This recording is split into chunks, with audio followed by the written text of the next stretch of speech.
అయ్యో ఏంటయ్యా ఉంటున్నాడా ఈ దెబ్బలు? ఏదైనా యాక్సిడెంటా? అదేం కాదండి, మరి గోరు కొరికినందుకు ఎలక్ట్రిక్ స్తంభానికి కట్టేసి ఇలా రక్తం వచ్చేలా కొట్టారండి. ఊరు కొరికినందుకు ఎలక్ట్రిక్ స్తంభానికి కట్టేసి ఇంతలా కొడతారా? వాళ్ళతో మనుషులా రాక్షసులా? చాలా థ్యాంక్స్ అండి, కనీసం మీరైనా అర్థం చేసుకున్నారు. వాళ్ళు అర్థం చేసుకోలేదండి.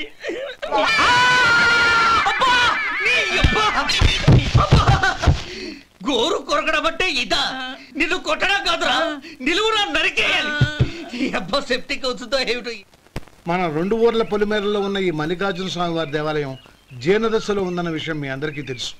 ఇన్నాళ్ళు మీ ఊరు వాళ్ళు పట్టించుకుంటారని మా ఊరి వాళ్ళు, మా ఊరి వాళ్ళు పట్టించుకుంటారని మీ ఊరి వాళ్ళు దీన్ని ఇలా వదిలేశారు. ఈ గుడి మీ ఊరికి ఎంత ముఖ్యమో మా ఊరికి అంతే ముఖ్యం. కాబట్టి మన ఇరు గ్రామ ప్రజలు కలిసి దాన్ని బాగు చేయించి కుంభాభిషేకం చేయించాలనే సదుద్దేశంతో ఒక కమిటీని ఏర్పాటు చేశాం. ఈ కమిటీలో 2 గ్రామాలకు సంబంధించిన ప్రముఖులు ఉన్నారు. కమిటీ ప్రెసిడెంట్గా ఎవరిని ఎన్నుకోవాలనే విషయంలో శ్రీ గోపాలరావు గారి పేరు, శ్రీ లక్ష్మీపతి గారి పేరు పరిశీలనలోకి వచ్చాయి. అందువలన మేమందరం బాగా ఆలోచించి తర్జన భర్జనలు చేసిన మీదట శ్రీ గోపాలరావు గారే అన్ని విధాలా ప్రెసిడెంట్ పదవికి అర్హులని ఈ కమిటీ నిర్ణయించడం జరిగింది.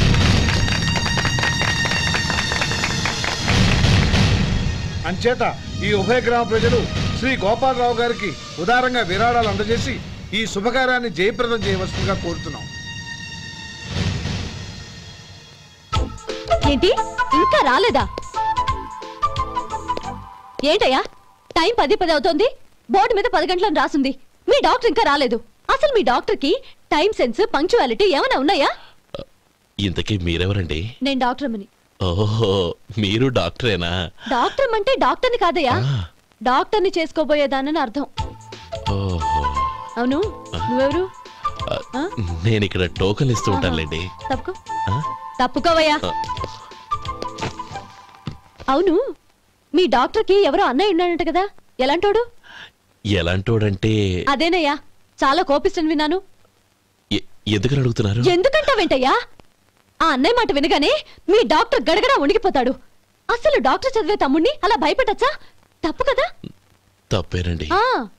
కాని కాని నాకు మీ డాక్టర్ కి పెళ్ళవని ఆ అన్నయ్య సంగతి అప్పుడు చెప్తాను.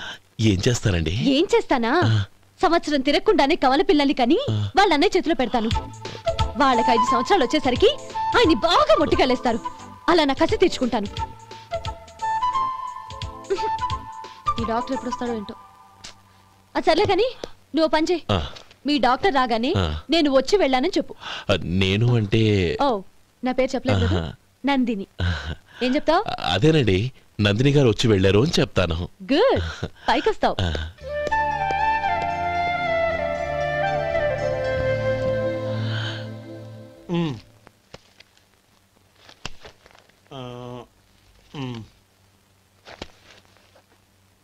దీంతో మొత్తం 4,98,200 అయ్యాయి. పోతే నువ్వు ఇచ్చినంత ఇవ్వలేకపోయినా ఈ దైవకార్యానికి నా వంతు చందా 1800. దీంతో మొత్తం 5 లక్షలు పూర్తయ్యాయి. సరేరా, నేను ఈ డబ్బు తీసుకుని పట్నం వెళ్ళి బ్యాంక్ లో వేసి వస్తాను. అలాగే, నేను నీతో వద్దాం అనుకున్నాను రా, అనుకోకుండా సాయంత్రం ఇన్స్పెక్షన్ వచ్చింది. పర్వాలేదులే, వెళ్ళొస్తాను.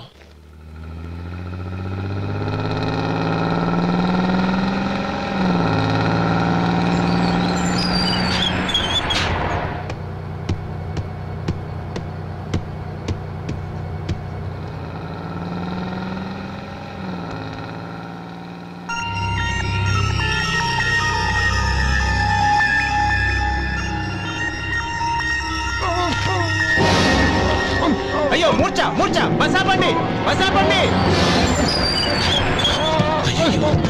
ఇదిగోండి తాళం చేతులు గుర్తి, ఈ తాళాలు చేతిలో పెట్టండి. వీటి వల్ల ప్రయోజనం లేదు.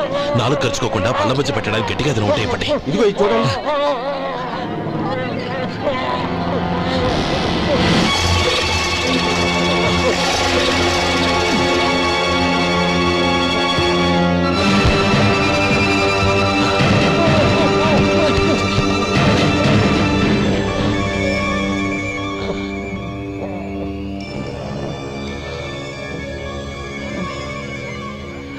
మీరు వెళ్ళి మీ సీట్లో కూర్చోండి, కొంచెం గాలాన్ని పడ్డి.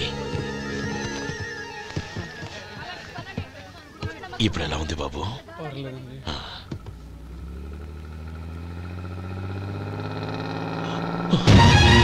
నా బ్యాగ్ ఎవరైనా చూసారా? అందులో 5 లక్షలు ఉన్నాయి. నా బ్యాగ్ వెంటనే బస్ ఆపండి. ఎవరిని కింద దిగవద్దు. అందరినీ చెక్ చేయండి. నా అంచనా తప్పు కాలేదు. వాడి మంచితనమే వాడిని దెబ్బకొట్టింది. మన వాళ్ళని పంపించి గుడి తాలూకు డబ్బు కొట్టేశాడని పోలీస్ కంప్లైంట్ ఇవ్వండి. ఇప్పుడు ఆ స్టేషన్లో ఎస్ఐ వాడి తమ్ముడే. వాడే వెళ్ళి వాడి అన్నయ్యని అరెస్ట్ చేసి వీధుల్లో నడిపించుకు తీసుకురావాలి. అది నేను కళ్ళారా చూడాలి, మనసారా సంతోషించాలి. అయ్యా గోపాలం గారు, మీరు దేవస్థానం సొమ్ము దొంగిలించారని ఎవరో పోలీస్ కంప్లైంట్ ఇచ్చారంట. మిమ్మల్ని అరెస్ట్ చేయడానికి మీ తమ్ముడు గారు వస్తున్నారు.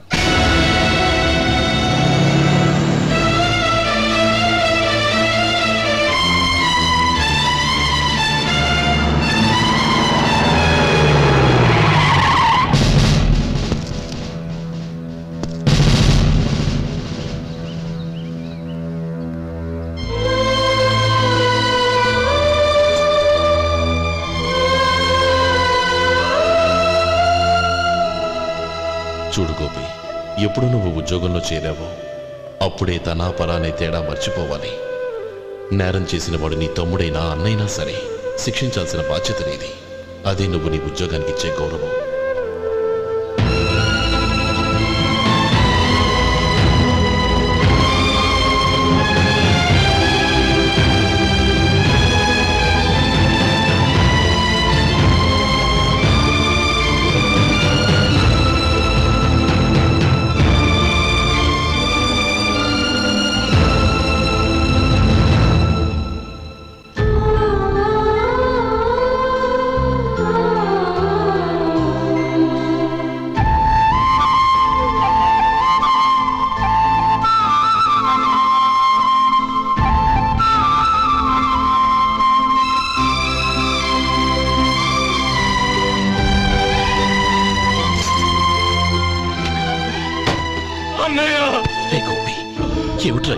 నన్ను క్షమించు అన్నయ్య. నేను కోరి ఉద్యోగుల చేరిన మాట నిజమే, కానీ ఇలాంటి పరిస్థితి ఎదురవుతుందనుకోలేదు. నా ఒంట్లో ప్రతి రక్త పట్టు నీ భిక్షానన్నయ్య. నిన్ను అవమానపరిచి ఉద్యోగం నిలబెట్టుకునే బదులు నా ప్రాణాలను వదులుకుంటారు, కానీ ఈ పని మాత్రం నేను చేయలేనన్నయ్య.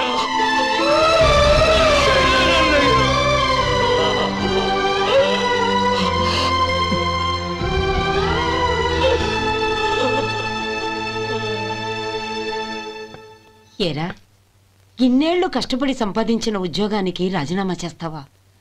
కనీసం నీ పెళ్ళాం ఏమనుకుంటుందోనని ఆలోచించావా? ఇందులో అనుకోవడానికి ఉంది మామగారు. ఎండనక వాననక కష్టపడి ఓ తండ్రి కంటే ఎక్కువగా ఈయన్ని పెంచి పెద్ద చేశారు బావగారు. అలాంటి దేవుణ్ణి అరెస్ట్ చేసే ఆ ఉద్యోగం ఈయనకు అవసరం లేదు. బాగుంది. అన్నకు తగ్గ తమ్ముడు, తమ్ముడికి తగ్గ పెళ్ళాం. సరే, మీ ఇష్టం. నానమ్మా, అన్నయ్యడి. నమస్కారం అండి. ఓ నువ్వా? రా కూర్చో. పర్వాలేదండి. ఏంటి ఇలా వచ్చావు? ఆ రోజు నా కంపెనీని మూసేయమన్నారు. ఇప్పుడు నేను మూసేయడానికి సిద్ధంగా ఉన్నాను. దానికి ప్రతిఫలంగా నాకు 5 లక్షలు కావాలి. అలాగే, నీకు కావాల్సిన 5 లక్షలు నేను ఇస్తాను. చాలా థ్యాంక్స్ అండి. కానీ మీరు మీ కంపెనీని మూసేయక్కర్లేదు. సార్? అవును మిస్టర్ మధు, మీ అన్నగారికి జరిగిన అన్యాయం గురించి తెలుసుకున్నాను. మీ కుటుంబం గురించి కూడా విన్నాను. సహజంగా అందరూ ఐకమత్యానికి ఉదాహరణ రామలక్ష్మణులు అంటారు. కానీ ఆ రామలక్ష్మణులు ఎలా ఉంటారనేది పుస్తకాల్లో చదవడం తప్ప ఎవ్వరూ చూడలేదు. మీ అన్నదమ్ములను చూస్తే ఆ రామలక్ష్మణులు ఇలాగే ఉండేవారేమో అనిపిస్తుంది. అలాంటి కుటుంబానికి ఇలాంటి ఇబ్బంది రావడం నిజంగా దురదృష్టం. రామునికి హనుమంతుల్లా కాకపోయినా ఏదో ఉడతా భక్తిగా నా వల్ల వీలైన సహాయం ఈ 5 లక్షలు తీసుకో. మీ కంపెనీ పేరు మీదే అన్ని సరుకులు తయారు చేయండి. నేను వాటిని ప్రపంచమంతా మార్కెటింగ్ చేస్తాను. సార్, మీ రుణం ఉంచుకోను, తొందరలోనే తీర్చేస్తాను. స్నేహితుల మధ్య రుణాలేంటి మధు? We are friends.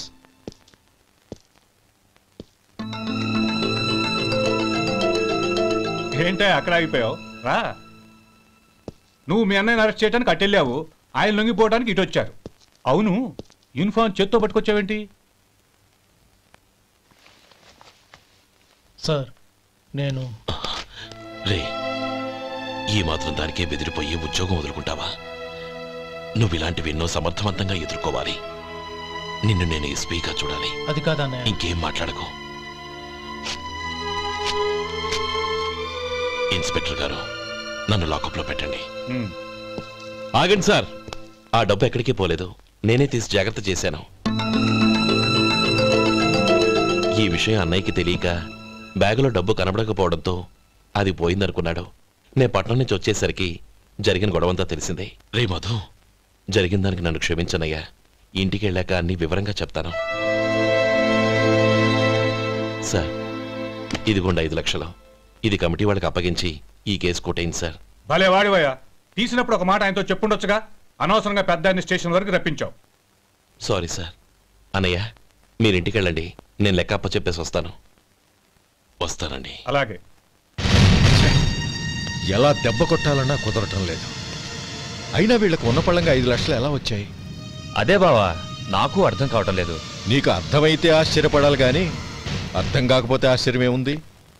ఎవడ్రా వాడు?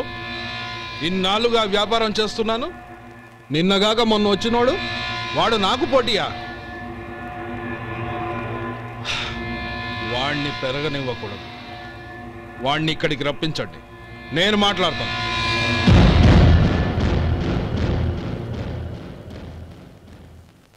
నమస్కారం అండి.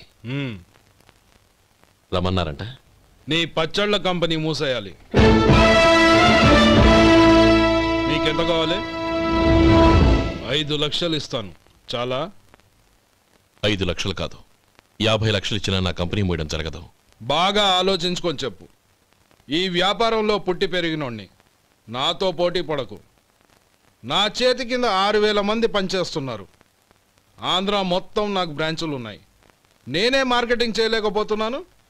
ఆఫ్టర్ ఆల్ ఒక కుటీర పరిశ్రమలా పెట్టుకొని నువ్వెలా మార్కెటింగ్ చేయగలవు? 6,000 మంది వర్కర్స్ని పెట్టుకుని ఆంధ్ర మొత్తం బ్రాంచీలున్న మీరే నా కంపెనీ చూసి భయపడుతున్నారంటే నా సరుకులో నాణ్యత ఉందనేగా.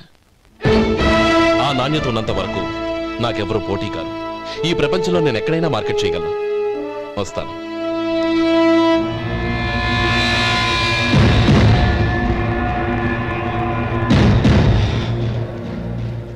ఇక్కడ ఏం లేదండి. ఇక్కడ ఏం లేదండి. ఇప్పుడు ఊపిరి పీల్చి బిగపట్టు, నెమ్మదిగా వదిలే.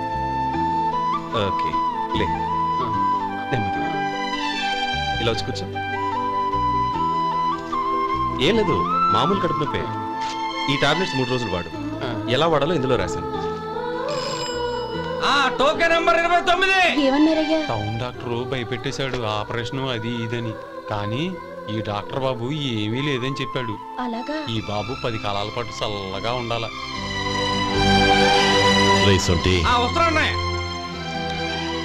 రే, భగవంతుడి దయ వల్ల తమ్ముడు హస్తవాసి మంచిదని అప్పుడే పేరొచ్చిందిరా. తమ్ముడిని దగ్గరుండి జాగ్రత్తగా చూసుకో. పని హడావుల్లో పడి వేళకి భోంచేయడము. అబ్బే అదే లేదన్నయ్య, 1 గంటకల్లా పేషెంట్ కట్టు, భోజనం పెట్టు. అది అలా జాగ్రత్తగా చూసుకో. నేను చూసుకుంటాను కదన్నయ్య, నువ్వు వెళ్ళు.